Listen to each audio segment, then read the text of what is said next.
Hello, good afternoon. I'm Glenn Rothwell, Membership Manager at NDNA, and I'm delighted to welcome you today at our latest NDNATalk event, free for NDNA members.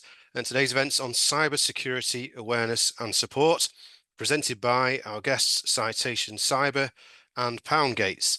I'll be hosting the event this afternoon with my colleague Cara Brundle, NDNA's Director of Business Development. The webinar is being recorded and it will be made available for members afterwards on our website. There is an opportunity today to ask questions of our speakers, so if you think of any questions as they are speaking, please use the Q&A function at the bottom of your screen. And we have members of NDNA's team on the webinar as well, so if you'd like to flag anything with the team or the panelists, please use the chat function. Once again, please use the Q&A function for questions that you'd like to put to the presenters in the event, and use the chat to raise anything else with the NDNA team. So now I'm going to hand over to NDNA's Chief Executive, Tim McLaughlin. So Tim, if you're ready, I'll pass over to you. Thank you, Glenn. Well, good afternoon, everyone. And what an important topic that we have for us this afternoon. I just want to say thank you so much to Nick and to Dell from Citation Cyber, and also to Shabazz. I do apologize, Nick and Shabazz from Citation Cyber, and Dell from Poundgates, who are going to be presenting this afternoon and answering questions. I'm sure you're here because you're thinking, what do I need to do? How can we keep ourselves safe? And you felt as sick as I did, as we all did, with the recent attack on the kiddo group and all that we saw in the news on that, an absolutely sickening attack. So we wanted as NDNA to make sure we had a webinar quickly to help you think, what do I need to do? What can I do? What do I need to know? So please do use the question and answer function that you can see on your screens as part of this webinar, because that will be a key part of this webinar later on. And you can ask questions at any time. Don't wait until the question and answer session. So if something comes to mind, it may be answered later on in the presentation, please put it in there. We really want to make sure that you feel the opportunity to ask the questions, and no question is a silly question. So thank you for being here. Thank you for treating this as such an important topic. And I just want to say again, thank you to Nick and Shabazz, and also to Dell. And I'm very pleased to hand over to Nick to take us into the first part of this webinar. Thank you.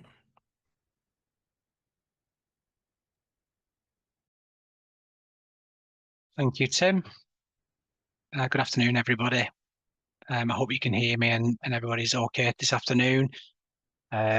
So yeah, I'll just bear with me a second. I'll just go on to my next slide. If it's working. There you go. Thank you very much. Right. So yeah, so today, we're from Citation Cyber. I'm joined by my colleague Shabazz, who will introduce himself in a minute. And we wanted to just do something to try and help you all. I appreciate it's worrying times at the moment, that Tim alluded to before with the recent attack on the kiddo nursery group. Obviously, you know, it's awful to see how far people will stoop when they start attacking children's nurseries, and I appreciate that, you know, there's a lot of worried people out there. So what we want to try and do is really come across with some helpful advice to you, just give you a bit of context around sort of cybersecurity. So yeah, give me a second. There we go. Just a bit of an introduction. I'm Nick Walmsley, and I'm the Partnerships Manager at Citation Cyber. I've been with the business since 2024, and I'm joined today by my colleague Shabazz, who will introduce himself now. Thanks, Nick. Yeah, I'm Shabazz. Been with Citation Cyber for over a year, security consultant, and I've been in the cyber industry for almost 5 years now, and I've been in the overall information technology sector for 10 years. My day-to-day job involves in security consultancy and penetration tests on web platforms, network infrastructure, cloud, mobile applications, and more. And as an ethical hacker, my job is to help our clients identify flaws in their systems before the bad guys do, and then help them give remediation and stuff. But that's a high level, and yeah, that's it from me on that side. Thanks, Shabazz. just a little bit about ourselves. So we are Citation Cyber. We are in Lancaster at Lancaster University. So you can see on your screen there, hopefully, a lovely picture of the building that we're lovely to work in. So we, as a business, we've been going since 2013. We've got a lot of experience within the business. And the reason why we're based at Lancaster University is the Centre of Excellence in Cybersecurity Research. So there's a lot of synergies and ties and affiliation that we have with the university. Our co-founder and CTO, Zain Javid, actually studied at Lancaster University to do his cybersecurity master's degree. So we really do have a lot of affiliation. We also get involved with a lot of research and development, particularly around medical devices and security and securing those as well. Underneath that lovely picture of our building at Lancaster University, or not our building, where our office is, should I say? I wish we own that building, but we don't. You can see some logos there. Something that we are extremely proud of, and something we do try and showcase, and it gives clients confidence if they do choose to work with us, is we are highly certified and accredited. Just to run through a few of those kind of logos on your screen as to what they mean. So Shabaz's team, which he works within our sort of security consultant, ethical penetration testing team. We're both pressed and check certified, which means that we can, at a very high standard, the public sector, so critical national infrastructure, defence, NHS, but also the private sector as well, to a very high standard. We have our own awareness training, which is certified by the UK government, which is the National Cybersecurity Centre, and it's also CPD accredited. And in the bottom right-hand corner, you can see a logo saying Cyber Essentials. So we were one of the first certification bodies back in 2014 to be able to offer Cyber Essentials. And fast forward to now, we're one of the largest certification bodies in the UK to be able to help businesses with Cyber Essentials and Cyber Essentials Plus certification.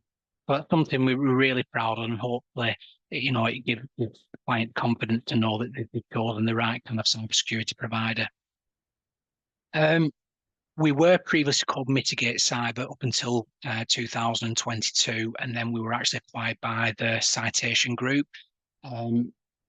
NDNA have a long-standing partner with Citation as a group. Some of you may be aware of them, some of you may not be aware of those, but yeah, within our sort of group, we can provide services like health and safety and employment law and HR advice, food safety, ISO accreditations, and employee screening as well. And Citation Cyber sits well within the brand, and we rebranded from Mitigate Cyber to Citation Cyber back in 2023, just to align ourselves with the other businesses and the Citation brand family. And we're very specialised to work with SMEs. We want to try and help as many of the smaller businesses out there who need a lot of help and advice in these kind of areas. And kind of what we set a stall out to do is provide helpful, simple, and practical advice. I'm just going to hand over now to Shabaz, who's going to take you through the rest of the slides here. And then what I'll do is I'll join back in at the end. So over to you, Shabaz. Thank you. Thank you very much for the intro, Nick. Yeah, so basically for the next 15 or 20 minutes, we'll be looking at what happened in the recent nursery sector incident and what we can learn from it. And then we'll walk through how attacks actually unfold in a non-technical way and the typical sort of path an attacker takes from a single click to like a wider disruption. And then at the end, we'll land on the exact things you can do this week or as soon as possible to lower the risks fast, and plus a short response plan, idea of a short response plan, what to do, so you know what to do if something looks off or something happens. So in terms of kiddo nurseries and what actually happened here, September last month, there was an incident report that affected this major nursery chain, and a ransomware group claimed to have stolen personal data, including names, addresses, photographs of thousands of children, and the group said they had also accessed safeguarding notes and parent contacting details. And as part of their extortion tactics, they even try to call families directly. Yeah, which, you know, we'll also touch on some of like the social engineering stuff as well, and how that works and ties in with phishing attacks later on as well. The cybersecurity industry and experts describe this attack as, you know, deeply distressing and an absolute new low, because the criminals deliberately targeted children's data for financial gain. And it's a stark reminder that no organization is off limits. A hacker will exploit whatever data gives them leverage. And in this case, it was extremely sensitive information.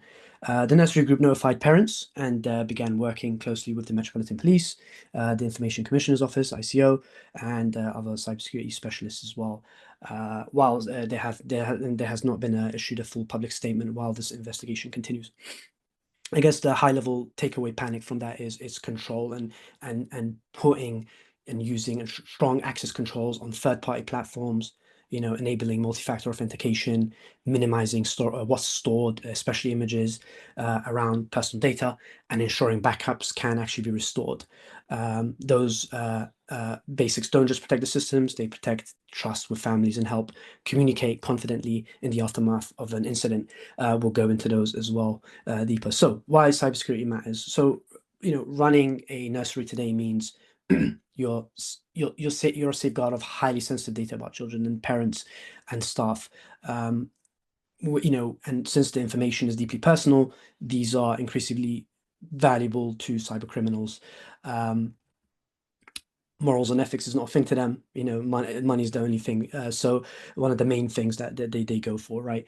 And so the numbers here aren't scary because they're big. They're scary because they're real. A significant share of UK organisations report an incident each year. For small settings, as small companies, the costs might be smaller, but the impact on operations and trust is outsized. Most of these incidents still start with phishing email or a phone call, which means people and not technology are the first line of defense here. So in translating that to a nursery, that translates to registers, billing pausing if systems go down, staff ratios being harder to manage if devices aren't available, and difficult conversations with parents and local authorities if, you know, details or photos are exposed. In terms of statistics on the slides, here, just over 4 in 10 businesses, so 43%, and 3 in 10 charities, 30% report having experienced any kind of cybersecurity breach or attack in the last 12 months.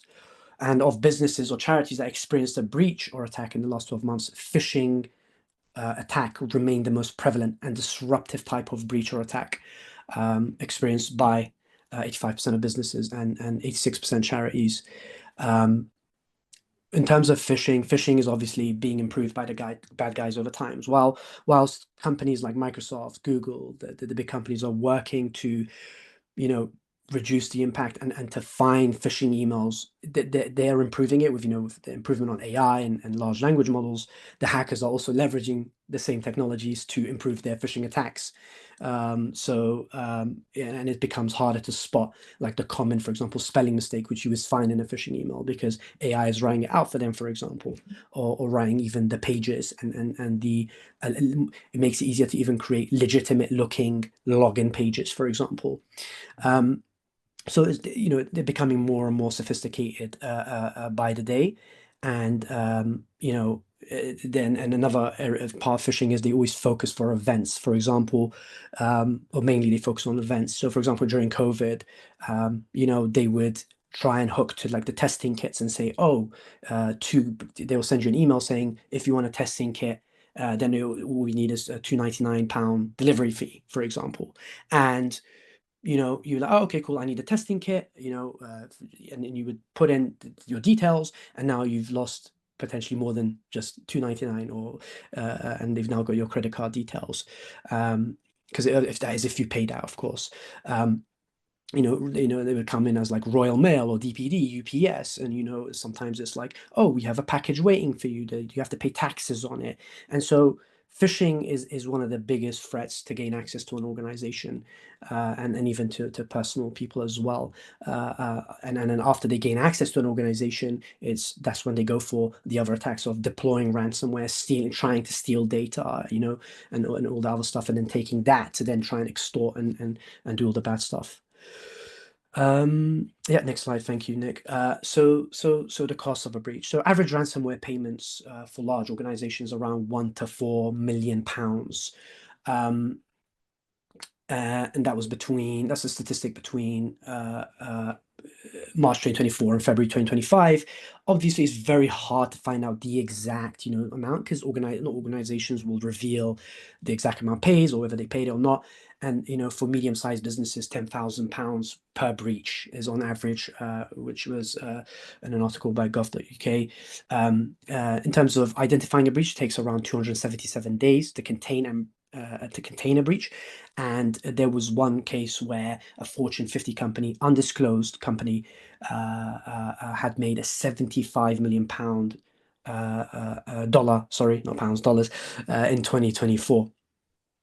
So in terms of where the cost comes from, if you're wondering, first is operations. So it could be losing access to your registers, your calendars, or your billing, creating operational downtime, and remediation. You have to contact your IT provider potentially, contact your specialist support, rebuilding, clean devices. These are all costs. So even when no ransom is paid, the recovery efforts add up real quick.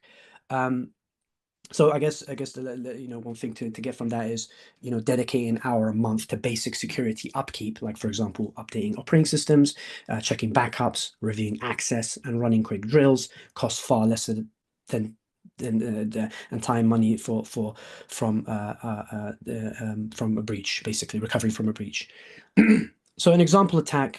So think of an attack as a chain. So when you think of a cyber attack, it often starts with reused or phished passwords into a parent communications platform or a staff inbox. With inbox access, the attacker might request a change to a payment fee or send a convincing link impersonating a valid email domain, and send an attachment aiming to land on another PC or device.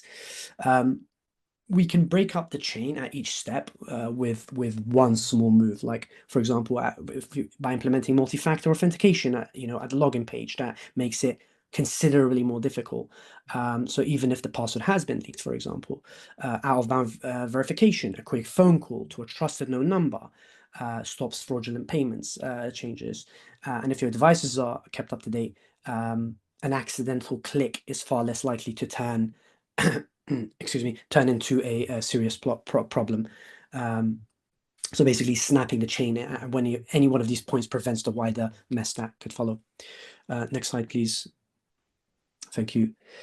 Social engineering. So, high level, social engineering.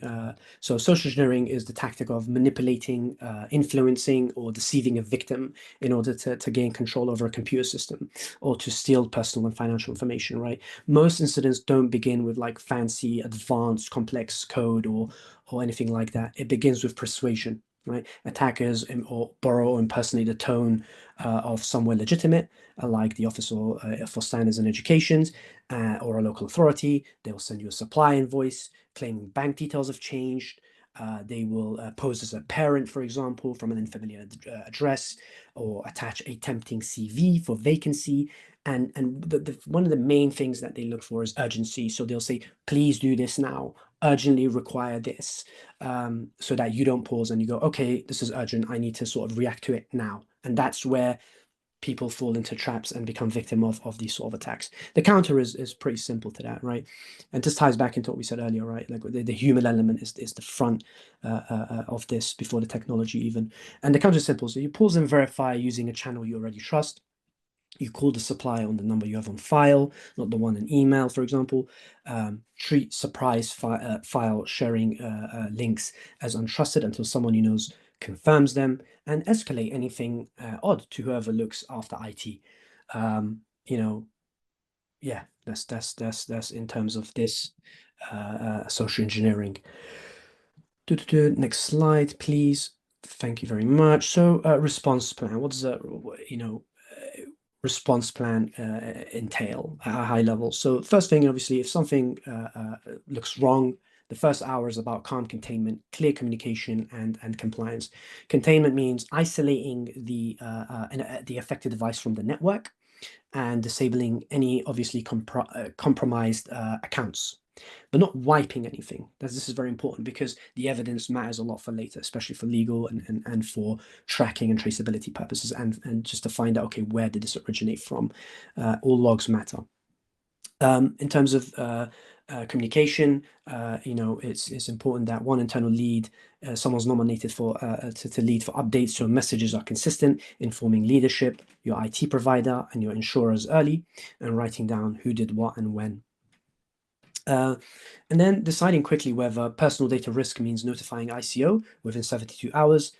Their role is to regulate data protection and how organizations handle personal information. You can also use the NCSC for call them to get guidance to frame your decisions and help you with that as well. After that, you want to review everything, reset the credentials, check your logs, and then rebuild in a secure manner, basically. Next slide, thank you. So quick wins. For nursery cyber safety. So you want to separate your guest Wi-Fi from trusted network, so that visitors and personal lives on, I guess, Wi-Fi are not on the same network as your office PC or nursery management system. That way, so if someone, it's a guest Wi-Fi, guest Wi-Fi's are usually easy to access.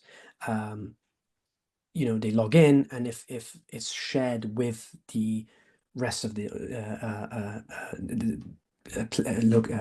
premises, then there's potential that they can start mapping out that part of the network to find vulnerabilities and exploit. On a recent engagement, I identified that there was for a client of ours, and their guest Wi-Fi was not separate from their internal network, and on their internal network, it was possible to find database credentials to an SQL instance, which is where information is stored, very, very sensitive information. And it was just a simple fix as just separating the Wi-Fi from the internal network.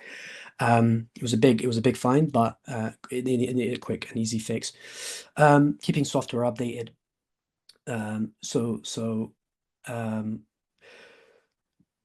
You want to keep all operating systems, so whether that's Windows, Mac, your tablets, iPad OS, on the latest update, because the latest updates are always going to be running the latest security patches as well. And backing up all your data and systems, so switching on automatic updates for Windows, again, Mac OS, iPad, whatever devices you use, and for the applications that you actually use on a day-to-day basis. Backup registrars, like for example, billing, photos every day, and keep one copy off-site or cloud isolated, and to test restore monthly so that it actually works under pressure as well. And also staff awareness training, giving staff a 2-minute refresher on what to escalate and how. It's the same logic as fire drills. So, you don't want to plan an exit route during a fire. You practice it, right? Similar thing. And yeah, that's it on this slide.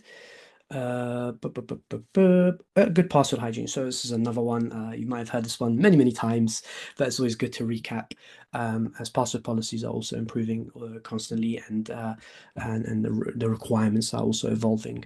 So this is an easy win, right? Changing default passwords on devices on your network. That could be a router, CCTV cameras, printers, applications that you're using. These are low-hanging fruits for attackers. When an attacker goes, okay, can I access maybe the telephone system that's on site, or a CCTV camera system, that leads to giving them visual image of the premises, right? If they get access, for example, and if it's using default credentials, because most of these devices, when you install them and it's not configured if you don't configure them, they just come with default credentials, and default credentials like admin, and it logs you in, for example, and that gives you unrestricted access to that device. So that's the first one, changing default Passwords for staff logins, use a password manager. So using long passphrases is obviously an obvious one. Never reusing passwords across different platforms, and using password managers so that you store your passwords in a secure place and not like on a piece of paper lying around somewhere. Or you know, attackers will go to the extent of going in, like if you put it on paper and put it in the bin, like someone could potentially go for that. Attackers are known to do that. So okay, this could be a password thrown in there, for example. This might sound crazy, but they will go to crazy extents to get what they want. Shredders are also a good one as well, if you can get them, if you put sensitive documents. And it doesn't have to be passwords, right? It could be anything sensitive you have. You can put it in, use a shredder and not just put it in the bin. And multi-factor authentication, also known as two-factor, is also you want to enable that wherever you can, starting with emails, cloud storage, and any platform that touches safeguarding notes or parent details. So thank you very much. So 3 steps to building cyber resilience. So resilience doesn't mean like stopping every attack. It just means being ready to contain and recover quickly. The first step is to assess your environment, and that means understanding what your critical digital assets are and mapping out which systems depend on each other and being honest about your current security posture across organizations. You can't protect what you don't know about. So if there's an asset somewhere, as I said, like you know, something that's connected to your network and you don't know about, like you have to know what exists so that you know you can then protect it. And then the next step is to patch, update, and segment. This means keeping systems updated, isolating critical systems through network segmentation so that one compromise doesn't spread, and establish strong third-party security controls. So if you go back to the the Wi-Fi one, where if the Wi-Fi is not separate, then and it's connected to the corporate network where staff are on, if one gets compromised and that's connected to this one, then they can interlink, and then they can basically go from one point to another, and you know that can you know increase the radius of impact basically. And the first step is to plan for failure, and that involves having proper backup strategies in place, clear and tested incident response procedures, and regular drills so everyone knows their role when something happens. And it's about turning a response into muscle memory rather than scrambling on the day. The message here is simple: treat cybersecurity as an operational priority and not just compliance exercises. Doing these things well doesn't require perfection, and it just requires preparation. Thank you, Nick. So people, your first and last line of defense. So technology is important, but people matter most. You know, most breaches don't start with technical exploit. Again, they start with human interaction. A click, a rush decision, or something that just didn't get reported in time. Studies show over 80% of successful breaches involve human error, and which means your team isn't just the biggest target, they're also the strongest defense when trained and supported properly. This is why security training and awareness shouldn't be limited to IT. Every single person, whether in the office, in the nursery room, or in management, can play a role in spotting something early and stopping it before it escalates. Building awareness is about creating a see something, say something culture, right? Recognizing when something looks off and feeling confident to report it without fear of being blamed, right? That's what turns small issues into non-events rather than incidents. Email vigilance is a big one. Recognizing suspicious attachments or odd sender addresses or requests that feel slightly off can make the difference between deleting an email and dealing with a breach. Physical security matters too. That includes avoiding plugging in unknown USB devices, controlling who accesses shared tablets or laptops, and keeping workstations locked down when unattended. One vector attackers use is they'll like throw USB drives around the premises so that they in hopes that someone from that organization picks it up and goes and plugs it into one of the known computers, and that can give them access to the entire network and potentially lead to those breaches that we spoke about earlier. So yeah, I guess finally, system monitoring. You know, this isn't just an IT thing. When staff know what normal looks like, they can spot when something is unusual, whether that's logging out odd hours, a device behaving strangely, or even temperature anomalies in the server room.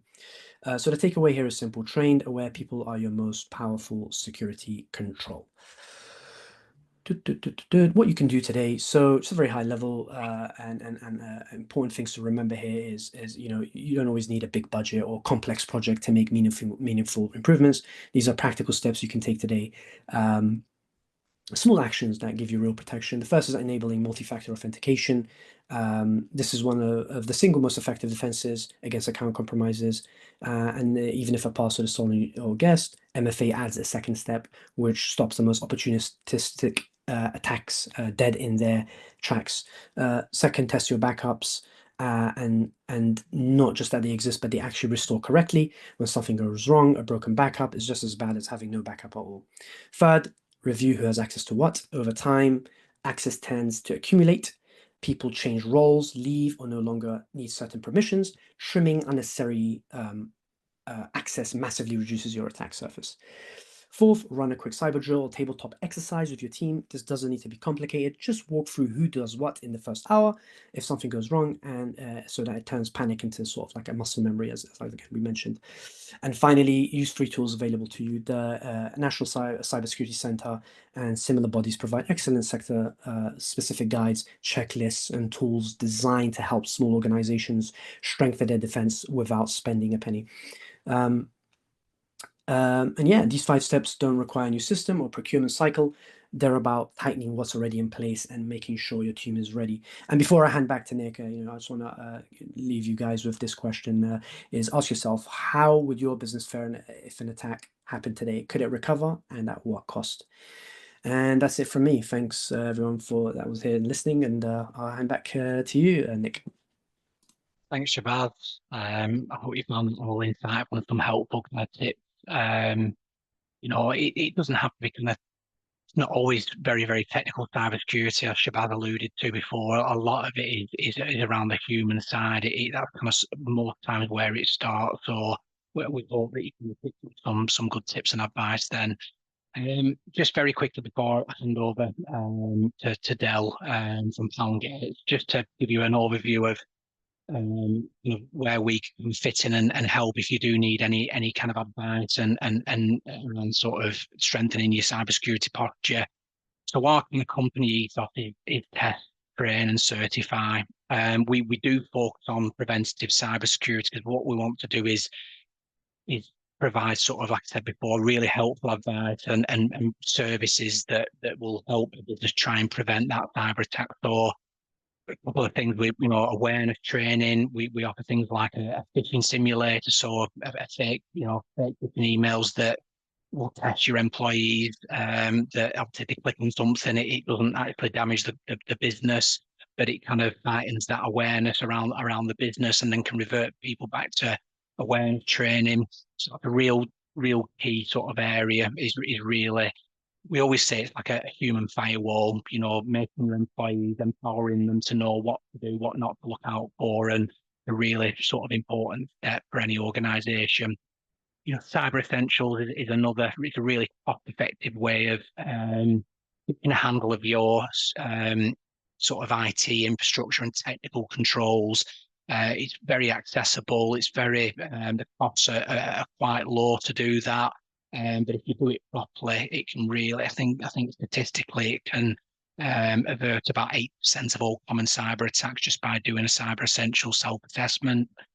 Bit more technical, we do, and this is where Shabazz and his team fit in. We do things like what you call ethical hacking and penetration testing, which is what he mentioned at the beginning, where he will and his team will simulate an actual attack on your business, whether that from looking from the outside in, whether it's looking at your internal IT infrastructure and finding what we've got access to and where it is, or even websites and things like that. And it's a really good way of finding what vulnerabilities you've got within your organization. And then what we'll do is we'll tell you what vulnerabilities you've got, what weaknesses you've got, and then you can obviously help fix them and become more secure. And something that we do a lot of, we can do things like, incident response planning. Shabazz touched on it earlier about planning for the worst. Sorry, I believe my microphone's a bit off. Sorry, you can hear me. But yeah, so we can do things like incident response planning. So we can take you through an exercise where you've just been hit by a ransomware. and we can help you put playbooks in place that will, if anything did happen, then you've got things to fall back on, like a fire drill, for instance. So in terms of ourselves, obviously I've gone through a lot of this. We are kind of a one-stop shop cybersecurity, so we can cover all the bases. We've got 20 years over experience within the business, particularly in the SME space. Or, we understand what SMEs need, and we want to be as helpful as possible, try and help as many businesses out there, highly certified. And we've got state-of-the-art portal where our clients can manage all the services. I do apologise. I've got a few people saying my sound is terrible. I do apologise for that. You can hear me okay.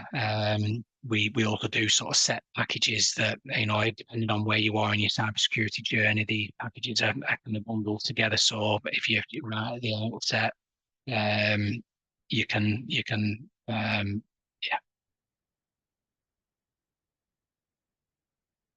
Sorry, I believe my sound's gone. I do apologise if you can hear me, but I'll touch base. All right, okay, sorry. There's a few people coming up saying the sound went off, so I wasn't sure if you could hear me or not. But yeah, but thank you again for listening to us today. I hope you found it useful, and if you do need any help, please reach out. And if there's any questions, please, we'll be able to answer them at the end of the session. Thank you.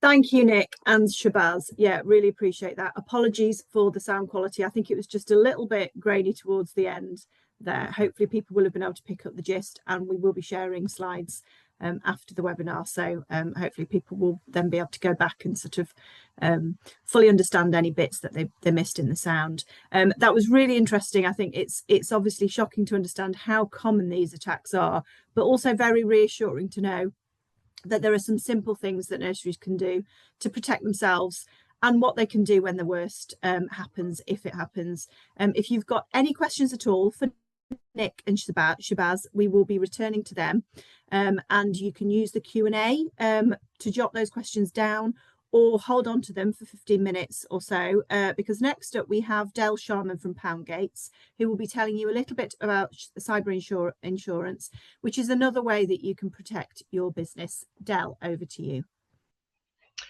Thank you, Cara, and good afternoon, everybody. Thanks also to Nick and Shabazz for that really interesting session from Citation.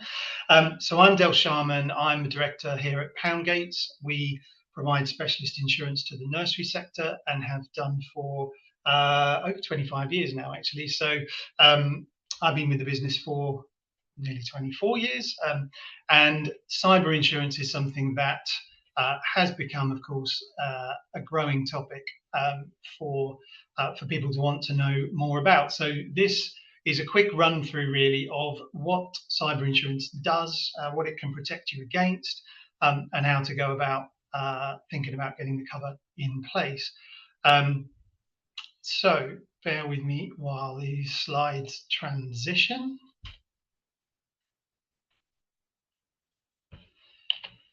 Okay, so what is cyber insurance? Well, it's been around longer than you think. So it's a specialist product that is designed to protect a business from the financial and operational and reputational impact of cyber incidents. So developed in the late 90s, very low take-up rates, cover was pretty terrible, but through the 2000s and more recently in the last kind of 5 years, 10 years, it's really come into its own as a really important part of a risk management framework to protect the business. It's broken down really into two areas. So covers against your first party losses, so your losses as a business from a cyber attack, and also third party losses, so protecting you against liability that you may incur through losses of other people's data and other things which we'll have a look at in a moment. It also puts, and really the main benefit of cyber insurance is it puts experts in your corner. So when something goes wrong, you will be put in the hands of IT experts, legal experts, IT forensic experts, public relations experts, who can help you manage and recover from that incident. And again, we'll have a little bit of a look at that as we go through. So looking at a little bit more detail as to those things that I mentioned earlier. So cyber liability, this really is the third party aspect of the cover. So, and it's important to say that all products differ. So wherever you buy your nursery insurance, you will be, I'm sure, be able to bolt on a cyber section of cover. And of course, cyber is available as a standalone product as well. So all of the products differ, but broadly speaking, we're covering cyber liability. So the costs associated with dealing with claims for things like failing to secure data or preventing unauthorized access to data, the unintentional transmission of a virus, a hacking attack or denial of service attack to a third party.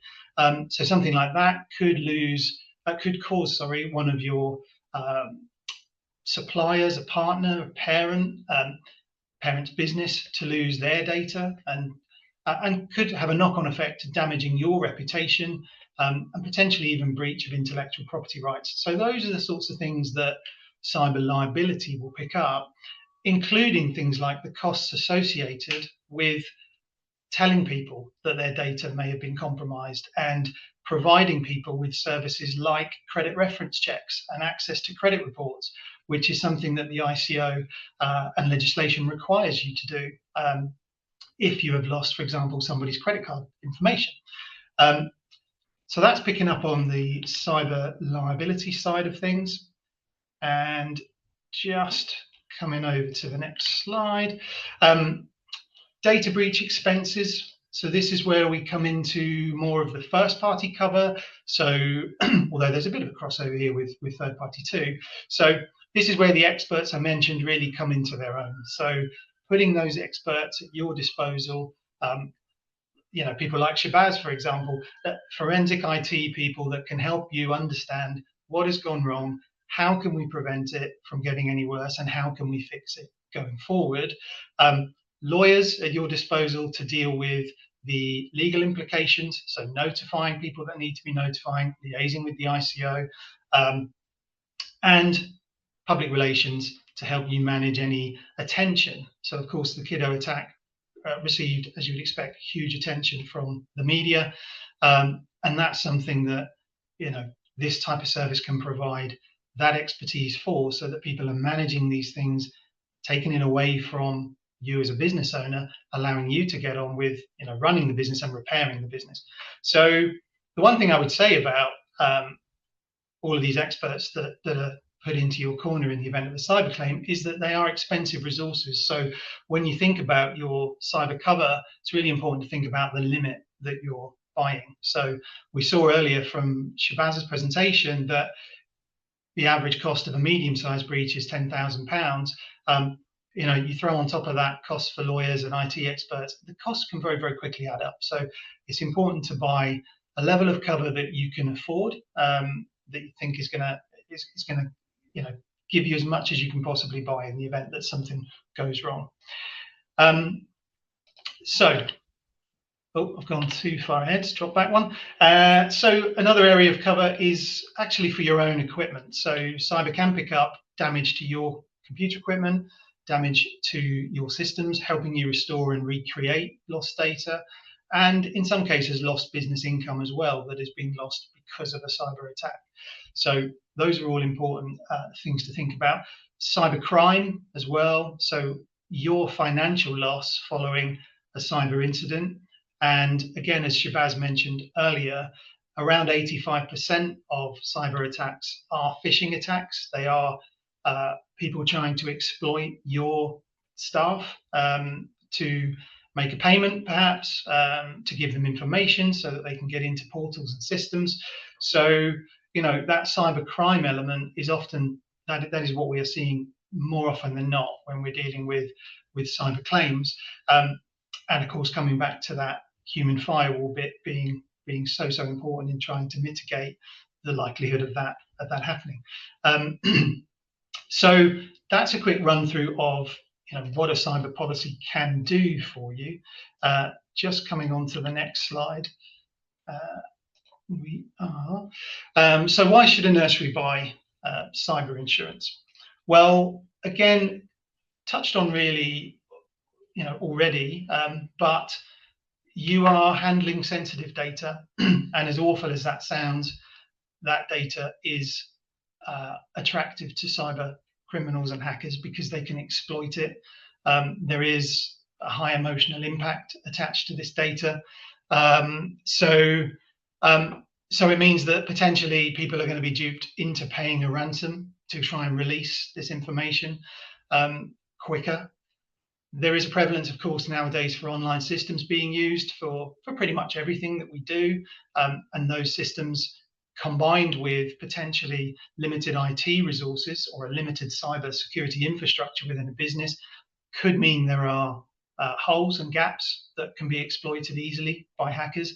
And of course, people think often of cyber attacks as being happening at big companies because those are the ones we hear about in the news, Jaguar Land Rover, Co-op, etc., to take it away from the sector for a moment. But of course, often those attacks can start at the small end, and small businesses can be the gateway to bigger companies. So, that's worth thinking about too.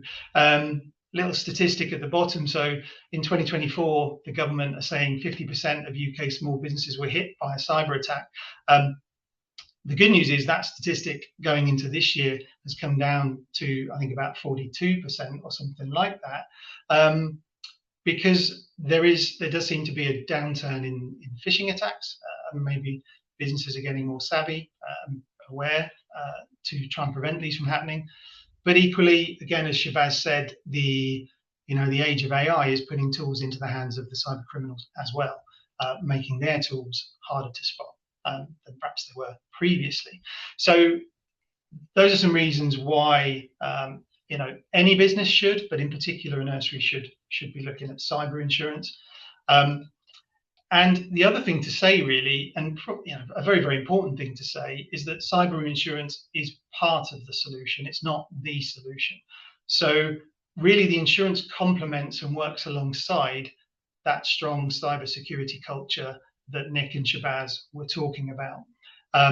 There is really very little point buying the cover if your systems are not adequately secure in the first place or managed well in the first place, because in all likelihood, you may breach the policy terms and conditions or your statement of fact, and in very simple ways. So, insurers will write statement of facts into their documents that will say things like, you will use up-to-date antivirus software, you will always patch your systems, you won't share devices, you'll use multi-factor authentication possibly. So the devil is in the detail, and it's important to think of cyber insurance as I say, part of the solution, not the whole solution. So in the whole risk management framework, mitigating your risks is the stuff that Nick and Shabazz were talking about. Those risks that remain can be transferred, that residual risk can be transferred through to an insurance policy. So the two should work together, really. So very quickly then, in terms of next steps, a couple of things to take away. Coming back to Citation's presentation, of course, review your whole cybersecurity approach.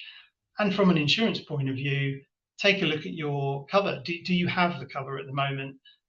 If you have, is your limit adequate, do you think? And when I talk about limits, it's a difficult thing, of course. How long is a piece of string? But cover is available from as little as £25,000 of cover up to £500,000, £1 million, £2 million. I'm not saying go that end of the spectrum, but certainly 50 to 100,000 plus is probably where you want to be looking. If you don't have cyber cover in place, you can't see it in your policy, talk to your broker wherever you get your cover. It may well be that it's something that you can bolt on to your product, and if not, it is something that is widely available in the insurance market now. And that is all I had to say. Sorry, I went one step ahead. Thank you very much. Thank you, Del. Really useful to understand more about the risks that cyber insurance could help nurseries to manage, and also some of the basics that nurseries would have to put in place in order to access that type of insurance. We've got some time now to take some of your questions and answer those. I'm going to facilitate that. You'll notice your microphones are still off, but if you've got any questions, please do add them to the Q&A. I'm going to start with Megan's question because I think you might have answered some of that, and I don't know, Megan, if you feel that Del has fully answered that question. Megan's question was, what are the typical terms and conditions of cybersecurity? Is there a requirement for the setting to follow certain steps to prevent incidents? And I know you touched on that, Del, towards the end. Yes, thank you. Thanks, Megan. Good question. I think it differs, is the sort of short answer. It differs from one insurer to the next. In terms of our product, our provider, it is things like making sure you have antivirus software in place that is paid for, not free, that you are backing up your data, and that you are, regularly reviewing and controlling things like access to computers, and probably don't go so far as to say. What I can do, actually, which would be really useful, I can share the statement of fact that we have from our provider. More than happy to provide that on, so that we can get that out to the group rather than me try and guess. I think I've got most of the things that are in there, but it will differ from one insurer to the next. Thank you, Del. Yeah, I'm sure that would be very, very helpful, just to illustrate the type of things that nurseries would need to have in place. Next question, Linda has raised a question. When we're talking about systems in early years settings, what do we mean? Exactly what systems are we talking about? I think that's a good question, because it's the sort of basics of what are those systems that we're referring to. I don't know if that's perhaps one for Shabazz or Nick. Yeah, so obviously we're in a digital culture now, and I think Shabazz can sort of allude to this a little bit as well, but we're in a digital culture now, so really anything that kind of your IT infrastructure, so that's any kind of PCs, laptops, servers. But Shabazz, do you want to allude on to that as well in terms of that? Yeah. So if we were to sort of translate that over to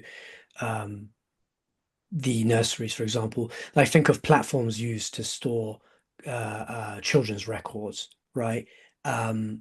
The databases involved with that, the systems that hold that information. So attendance and registration systems, parent communication apps, email account for staff, payroll and billing platforms. These are all part of the digital surface that can potentially be leveraged by an attacker. And also going back to like the Wi-Fi network example I came up that I told you guys about, those are all part of that fall under the category of systems that can be recognized. So can be considered as part of the systems. Thanks, Shabazz. A couple of other questions that we've got in the Q&As. Some ICO training states that phishing, I think somebody's attended some ICO training that suggests that phishing is one of the least likely ways for hackers to get into a system. I know that was one of the things that you mentioned, Shabazz. I don't know if Reka has some further detail about that, but I know that was an anonymous one. Can anybody shed a little bit of light on that, Shabazz? I don't know if you know. Personally, I haven't seen or heard of any sort of I haven't seen any training or anyone state that exactly, but phishing and social engineering, from my current knowledge, is still the most common way attackers get into systems, and that's mainly because like it's easier than trying to find like a 0-day or like a sort of a very complex vulnerability to attack a more advanced system. From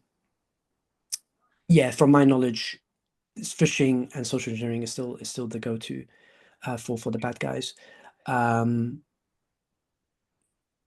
to think, I think the NCSC also treated as one of the main ones as well. I read it in a recent thread somewhere. I think it was NCSC or one of the vendors, the official government bodies. But from what we've observed as well, and in my career in the last 5 years specifically in cyber, phishing is a common way. So via emails, text messages, so getting an email to your corporate inbox. Hey, signed this new pay, you updated your monthly payroll and stuff like that. And then they get access that way. And then from there, there are more advanced things that occur, and way more different types of attacks and procedures that they can perform to try and pivot and perform movement across the wider network type thing. And I think that phishing has become a little bit more sophisticated as well, Yes. hasn't it? And is increasingly convincing. Some of those emails appear to be legitimate, but they're not. Yeah, I was just going to add as well, from an insurance perspective, most of the claims that we see, not just in the nursery sector, but more broadly, they are phishing related claims. So they are businesses being, duped into paying an invoice they think is genuine, for example, only to have the real company phone up the next day to say, how come you haven't paid? Oh, well, we paid you yesterday. That sort of thing is most common because it's as Shabazz says, it's the human element. It's the easiest thing to exploit. There is almost this thing about we cannot help but want to click on a link. We just, oh, I wonder what's under that link. So the training bit, is so important. Yeah, I'd agree. Yeah. Thank you. So there was a question around the NCSC, the National Cybersecurity Centre. Do you know if they have a template for the things that nurseries would need to consider within a breach plan? I think that's maybe one for Citation. Yeah, I mean, the NCSC are absolutely fantastic, and they do publish a lot of helpful guidance information. It's worth checking out their website. They do sector-specific helpful information and tips. I've seen one recently for the construction industry, for instance. So there will be a lot of helpful advice and sort of tips on their website. So it's definitely worth having a look on there first and foremost. And a lot of the things that we provide and do cover is from the guidance of the NCSC as well. We work very closely with them. Our CTO Zane is heavily involved with them as well. And there's a lot of, like I said, you can sort of tap into that and hopefully it will help you going forward. Thank you. There's another question around two-factor authentication. If teams have iPads in rooms, which I know not lots of nurseries do, no access to private emails or mobile phones. But how would that work within a nursery environment? Shabazz? Yeah, just quickly reading out teams, iPads, no email. So I guess teams iPad access to emails. Yeah, I guess you can keep MFA by keeping it central, either through an office device with the authenticator apps, hardware keys, or trusting specific iPads and networks, so staff aren't like stuck needing their like personal phones, if that makes sense. I hope that answers your question. I think it's about just having to use one centralized device with the MFA software set up on that sort of thing. In terms of how do others manage 2FA, I guess most companies have managed mobile device management, so it keeps all the devices consistent and controlled by a management platform, so that staff can't, for example, or anyone can't accidentally delete something or change security or install risky apps. It's like there's a managed sort of administrator on top of that. So yeah, I guess I hope that helps answer your question. But in terms of like how others specifically, I would have to look into that, and I could get you a better answer. Thank you. There's another question in the chat which is around iPads, which is there's no malware on the ones at one particular nursery that's being mentioned, but they are they're having software updates as well as regularly updating the passwords. Yeah. That's really good. Yeah, so iPads are secure. Like I wouldn't ever look at any device, Android or iPad or Windows or Mac OS, as like which one's the most secure. All of these platforms you'll see vulnerabilities on them. Like if you type any of these like iOS vulnerabilities, something will come up online. And in terms of the practices that they mentioned, that's really good. But adding strong password, MFA, and network controls, and ideally manage them again through a MDM if possible, would keep that central and keep you can lock it remotely, or so that you can wipe it remotely, even so if it gets potentially stolen, you can let your IT team know, the MDM, the administrator know, and then they can sort of remotely wipe that for you. Yeah. Hope that As Thank well, I you. think if you're working with a sort of external IT provider, or you Yeah. have an internal IT provider as well, there's a lot of security settings within the devices that you can configure. It might be you need some of that kind of technical help to be able to do that, but and Shabazz got to hit the nail on the head before as well. It's about keeping those devices updated, because if they're not up, what the updates doing are might be a vulnerability that they found. So what then that update does is it fixes that vulnerability, so that device is no longer an issue. So it's really about getting hold of that, knowing what devices you've got, but also if you do have an IT provider or an IT company working with, they can really help you do that and get those security settings on those devices as well. We've got an interesting suggestion in the chat, which is a nursery saying that they use parental control software to add an extra layer of protection on their devices. Somebody saying they use FamiSafe. Is that something that you would recommend to nurseries? Because that helps you limit what people are doing or able to do on that particular device. Yeah. I mean, in terms of specific products, I can't give you like specific ones, and they're sharing amongst each other. That's really good. Absolutely, any sort of parental control software that acts, as a lightweight security management layer can help. And as long as it can restrict what can be accessed, like websites, and restricting that, because you want to reduce the chances of staff accidentally landing on something malicious, from a link or somewhere like that, and then obviously blocking installation of unimproved applications and stuff like that would help a lot, I think. And as long as those platforms can provide activity visibility as well, I think some do. If something suspicious happens, you can spot it quickly, type thing. So yeah. Right. There are a couple of questions around the systems. So if those systems that nurseries are using are third-party owned, when we were talking about hackers and the phishing attacks and obtaining login details, the question is, presumably a nursery wouldn't be responsible for any third-party breach separate from their own access, but presumably those login details are yours to protect. Is that right? Yes, correct. So yes, anybody that is exploiting the app from the other end, as it were, and then taking your data or your parent data and child data, the liability for that would rest with the provider of that application or that system. It's only really where it's evident that breach has occurred by something within your nursery. Yeah. And a couple of other questions in relation to that. So if an online system, and I think this is because I know a lot of nurseries use online sort of systems to communicate with their parents, if they use an online system, will their data be covered by that third-party system? And I suppose over to you, but that probably depends on how that data is accessed and whether it's a system failing or whether it's a use of a password or a sort of phishing attack. Del.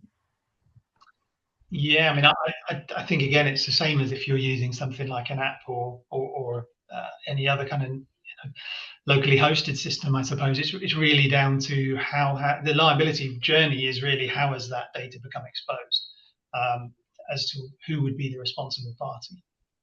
Yeah. Thank you. There's a question about password managers. I know lots of people use these. Is it recommended to use a password manager? Obviously, that's one way of generating passwords and reminding yourself of what they are on those occasions where you might not remember them. Is it recommended? Is it a safe thing to do, Nick or Shabazz? Yeah, it's a good question. And yeah, absolutely, it's recommended. because they make it more realistic to like use long, unique passwords everywhere instead of reusing few like common ones that can be easily potentially guessable by a threat actor.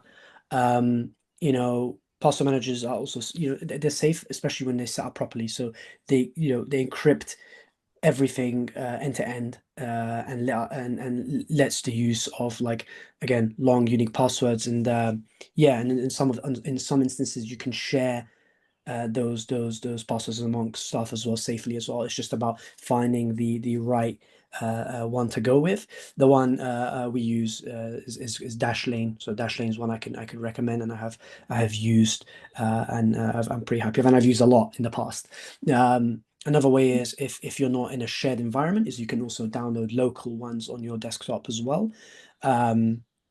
KeePass X is a known one, and they're good. They just store it locally and encrypt it locally on your device. And you know, you log in with a password, and then you get access to your passwords, and you can. But something with like Dashlane, you can share it amongst the organization. It has when you set it up, you can tie it in with your corporate domain, and it generates passwords, and I think it has extensions for the different, but it does have extensions for the different browsers as well. So yeah, I definitely do recommend. Is it Dashlane, Shabazz? Yeah. Dash, yeah. Fantastic. Thank you. It's obviously very hard, isn't it, with passwords? I know obviously, you know, there's still a lot of people out there that might use the same password, and the worrying thing is sometimes using the same password for something like Facebook that you would be to log into your corporate for using a password manager, like Shabazz said. Then it's ideal. It will each time you log in somewhere, it will bring a unique password for that application. But yeah, it's they're invaluable, and so you're not having to remember loads and loads of different passwords, because you're remembering that much stuff in your daily life as you are, isn't it? So yeah. And so much better than the old school and absolutely not to be recommended use of a post-it note on a shared device. Exactly. You know, we are exactly. in a time where that's just no longer something. And if you're still using password 1234, please get them changed, because that's it's so easy to sort of that. So yeah.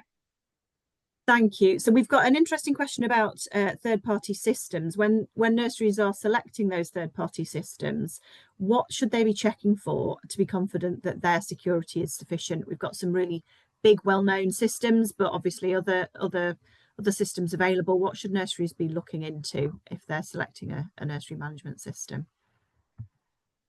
Shabazz, do you want to take this, or do you want to? Yeah, sure. It's a good question. I'm actually thinking about that one. I mean, it boils down to the main stuff, right? Like, so you got can they confirm like multi-factor authentication and access controls in place? So for all admin and staff accounts, checking if they have account lockouts when there's failed attempts. So say an attacker tries to brute force that login. After 10 failed attempts, will it lock out? Will it notify you? Session timeouts, encryption, you know, ensuring that their encryption is using TLS and HTTPS in transit, and it's encrypted, both in transit and in their servers, to be specific. So that means, you know, once you're storing something on your device at home or at work, you know, it's also storing it. The data is being encrypted, so encryption is the main one. Yeah, I think that's it. And if they have like notifications, so if something happens, it alerts you. I think that's a big one as well. That could definitely help. So, but and yeah, I think that's sort of high. Those are the ones I can think of top of my head. But yeah, I'm sure there's more stuff though that you could potentially look into, and it's a good question. Yeah, I think also looking what kind of frameworks they're working to. If they've got ISO 27001, do they hold Cyber Essentials Plus?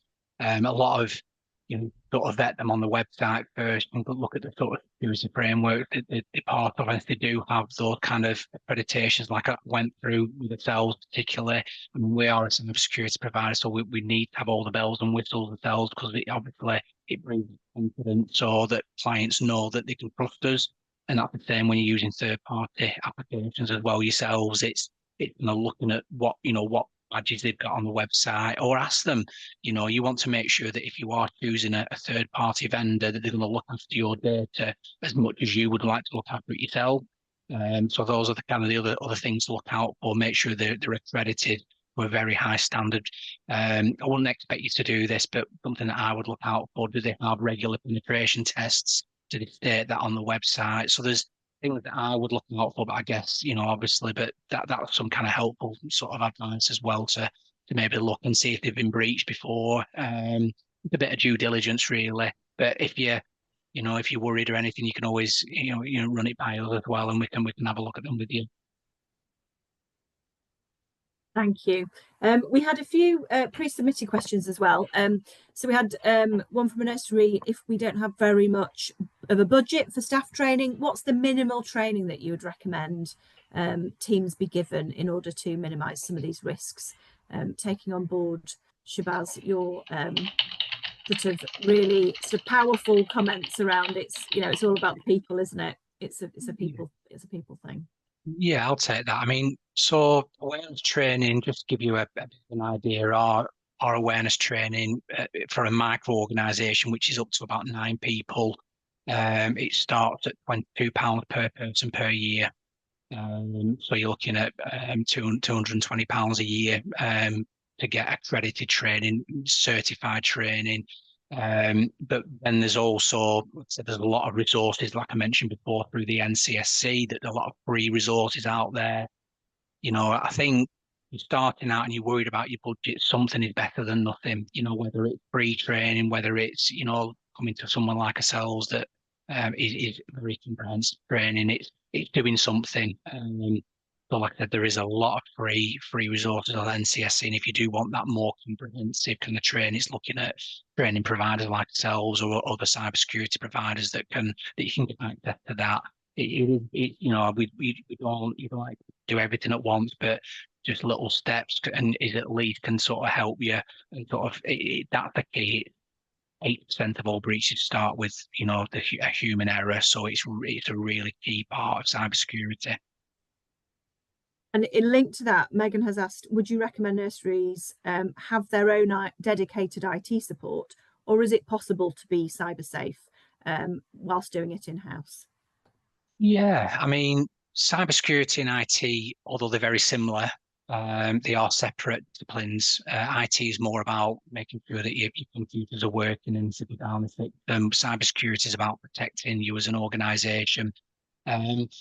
Suppose, it comes down to cost as well, doesn't it? That there are IT providers out there that will specialize in smaller organizations, and then there are obviously IT providers that will specialize in sort of larger organizations. A lot of IT providers will offer a certain amount of security, like, antivirus and things like that.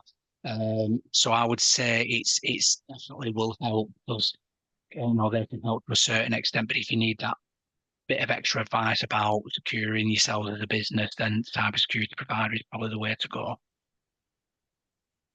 Thank you. We've got one specific question about from a nursery who shares a school's Wi-Fi. If you shared your Wi-Fi with a school, how might that work in terms of protecting your booking system if they filter and monitor what's going on with that system? I think that's the question. Yeah. Shabazz? Yeah, it's a good question. I think in terms of shared Wi-Fi, you have to always sort of treat it as untrusted. So the booking systems should use, again, encryption, strong encryption, HTTPS, strong security controls, multi-factor authentication on applications and the devices, and if possible, using and utilizing a VPN as well.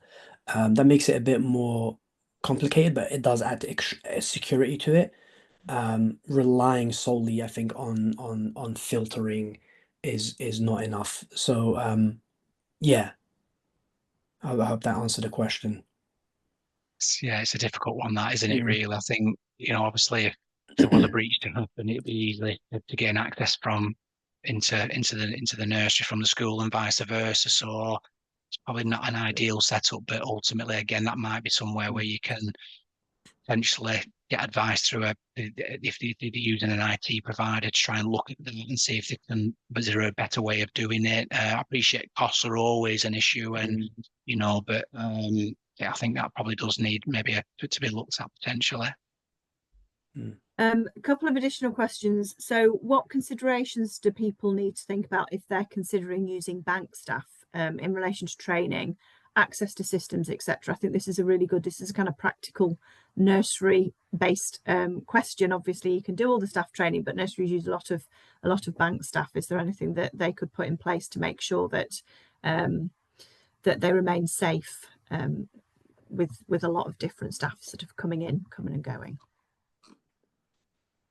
Yeah, Shabazz, do you want to answer that? Go for one, it. No, or? go for it. You go for it. Yeah, but in terms of the bank staff are coming into onto the premise, you mean, and sort of doing what? Yeah. Yeah. And yeah. I suppose part of it would be making sure that you've got, not everybody's using those systems. Those bank staff have got a role. You might not want to necessarily share passwords with people who are going to be temporary members of staff. Yeah, exactly. So make sure that if they've got access to a computer on the network, that it doesn't have things like admin privileges, things like that. Make sure that for instance, that computers aren't left on all the time, so that people can just access them. I suppose it's kind of having that signing in, signing out book that you would always do with a nursery and things like that. But yeah, it's limiting kind of access to what they've got access, so only access to what they need to have access to, and not jump on everything else around the system, get access to things that they shouldn't have access to.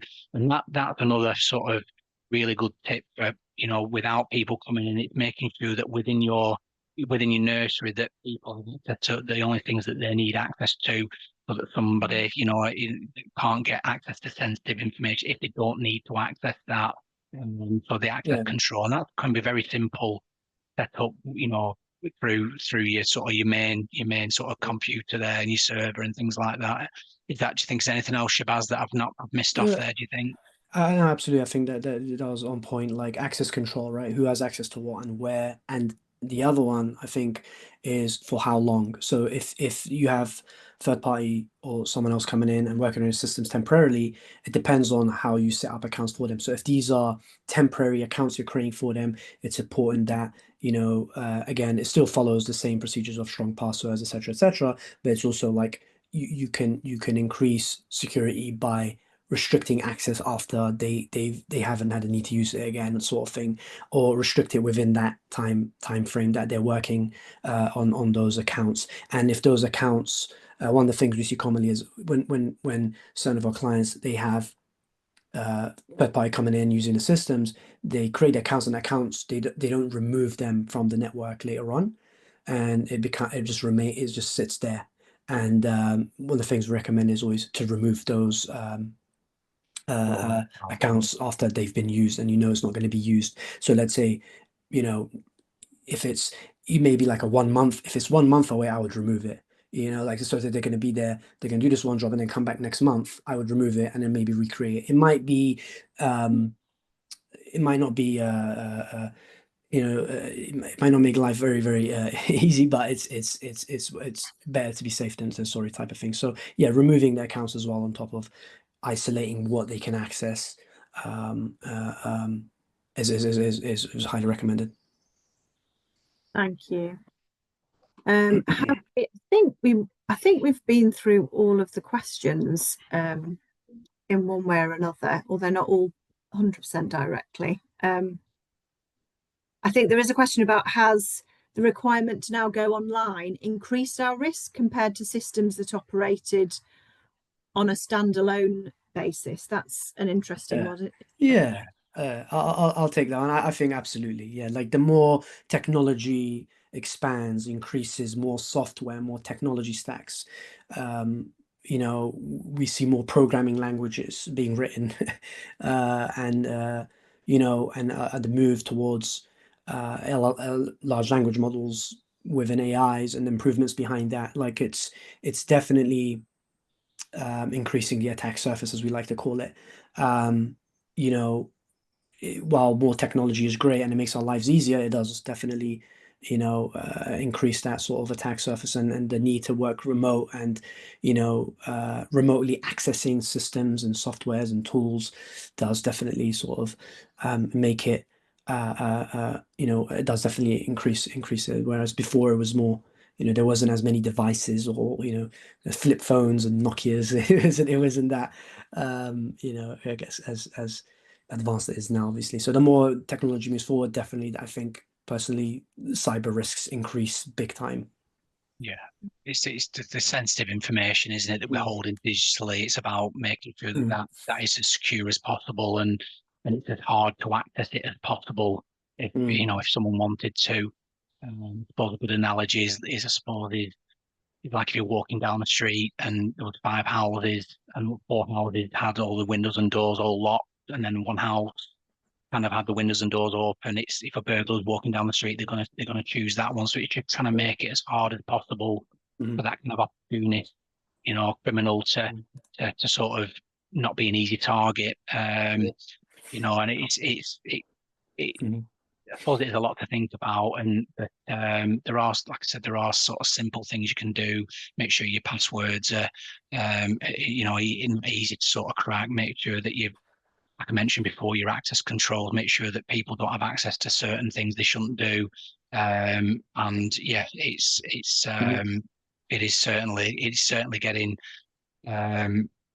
Everything is now digitalized, so it is becoming that way, and it's just about trying to understand it.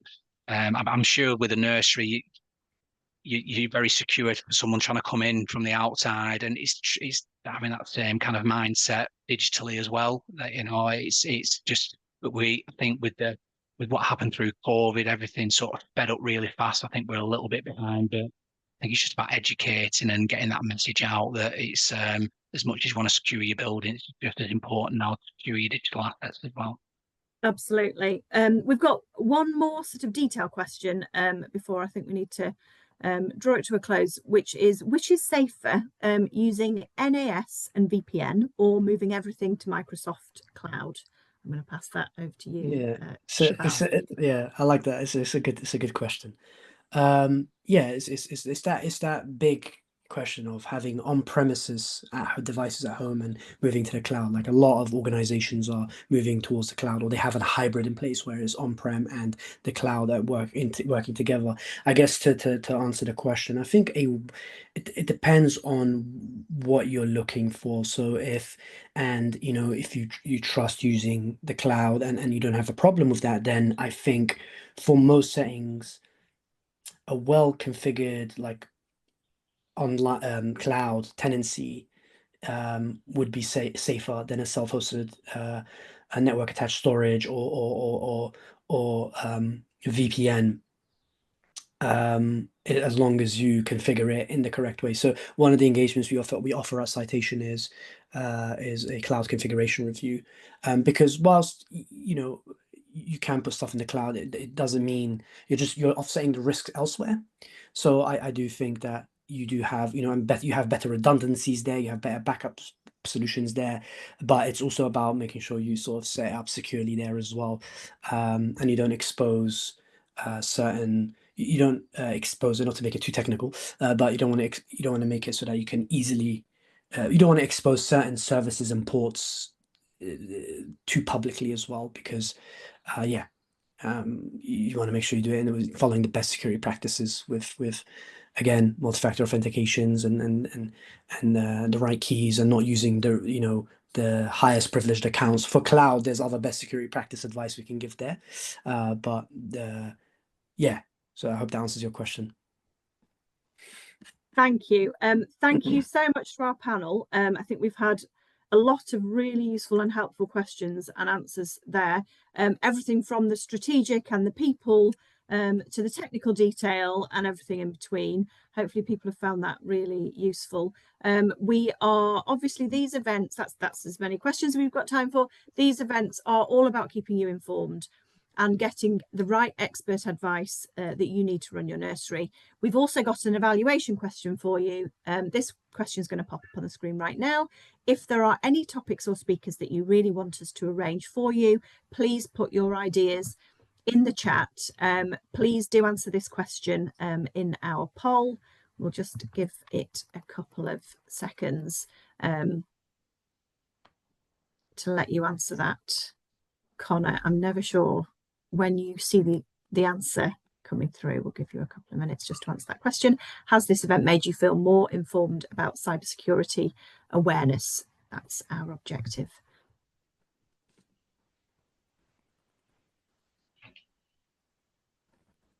Now, I don't see the answers, so I'm just looking to Connor to let me know that we've got a decent percentage of people have answered that.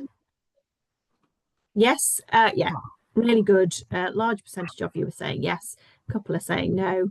If you have any thoughts and you want to share them with us, please do put them in the chat or email them through to info@NDNA as well. Before we finish off here, couple of other things to just run past you. We have our All Things EYFS, which is the new revised EYFS framework, which is mandatory for all groups and school-based early years providers in England from the 1st of September 2025. We've printed and bound copies of the new EYFS framework, which are available to order on our website, plus a handy comparison table, which highlights the changes from last year and is completely free to our NDNA members. You can download that from the NDNA website, and we've updated all of our products and services, which are available on our website as well, to reflect those changes to the framework in order to help you to prepare for the new framework in your setting. So that's just a reminder for you about all things revised EYFS. Also, our Wednesday webinars. I wanted to remind you that we have these that are available, Wednesday webinars. They're a new member benefit. They are free to NDNA members and to your staff in the nursery. A regular series of live webinars that are written and presented by our early years advisors on a whole range of topics. The next one will be running on the 12th of November, focusing on toilet training, tips and tricks. Save the date with booking information to follow for that one. We also have our afternoon with session. Our next one is with Nick Sharratt. Our popular afternoon with sessions are back on the 12th of November. Popular author and illustrator Nick Sharratt will be joining us. This is also going to be our annual NDNA National Member Council meeting, so please don't miss this one. In Nick's session, he's going to be talking about how to get the most out of sharing books with very young children. Whether you're a parent or a practitioner or both, he will be exploring ways that he's used his own books within nurseries to create truly interactive reading experiences. I know my kids really love the YouTube books. Nick will be able to give you information about simple but practical ways to draw tips that he's used with young children to research and investigate their own picture making and to develop that skill. So grab a cuppa, relax and join us virtually from 1 p.m. on Wednesday the 12th of November if you haven't already booked a place for that informative afternoon, inspiration from Nick Sharratt, and also to hear a little bit about NDNA's impact within our National Member Council overview. Next up, NDNA Awards. Our prestigious NDNA Awards are the perfect way to share excellence within your setting, and they're open for applications for 2026. It's a great way to recognise the brilliant practitioners, managers and apprentices that work within your settings.